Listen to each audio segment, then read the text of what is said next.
এই পজিশন অর্জন করার ক্ষেত্রে আমি বলবো যে আমার অনেক পরিশ্রম করতে হয়েছে অবশ্যই, কারণ আমার একটা টার্গেট ছিল যে আমি বিশ্ববিদ্যালয়ে ভর্তি হওয়ার পর থেকে আমার টার্গেট ছিল যে আমি বিভাগে একটা ভালো ফলাফল রাখতে চাই। এই জন্য এই টার্গেট নিয়েই আমি অনার্স এবং মাস্টার্স দুটাতেই আমি আল্লাহ রহমতে ফার্স্ট পজিশন অর্জন করেছি।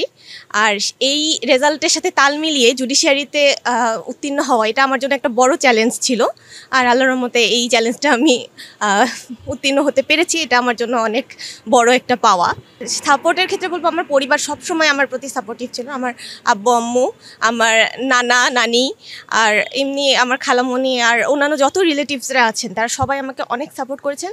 প্লাস আমার বিভাগের শিক্ষকদের কথা আমি অবশ্যই অত্যন্ত শ্রদ্ধা ভরে স্মরণ করব। তারা আমাকে প্রতিটা ক্ষেত্রে, আমার বিভাগের রেজাল্ট হোক বা জুডিশিয়ারি হোক, সব ক্ষেত্রে আমাকে এত বেশি অনুপ্রেরণা দিয়েছেন, বলছেন তুমি তোমার মতো চেষ্টা করে যাও, ইনশাল্লাহ ফলাফল পাবা। আমি এই জন্যই এইভাবেই চেষ্টা করে গিয়েছি, আর আলহামদুলিল্লাহ আমি ফলাফল পেয়েছি। এই জুডিশিয়ারির জন্য যদি কেউ প্রিপারেশন নিতে চায় তাহলে প্রথমত তাদেরকে একাডেমিক্যালি ভালো হতে হবে, কারণ এই জুডিশিয়ারির পড়াশোনার ক্ষেত্রে আমি বলবো যে 80% পড়াশোনাই হচ্ছে আমরা যে ফার্স্ট ইয়ার থেকে ফোর্থ ইয়ার পর্যন্ত যে কোর্সগুলো পড়ে থাকি সেগুলোর মধ্যে থেকেই আমাদের হচ্ছে এই ইয়েগুলো মানে জুডিশিয়ারির কোর্সগুলো থাকে।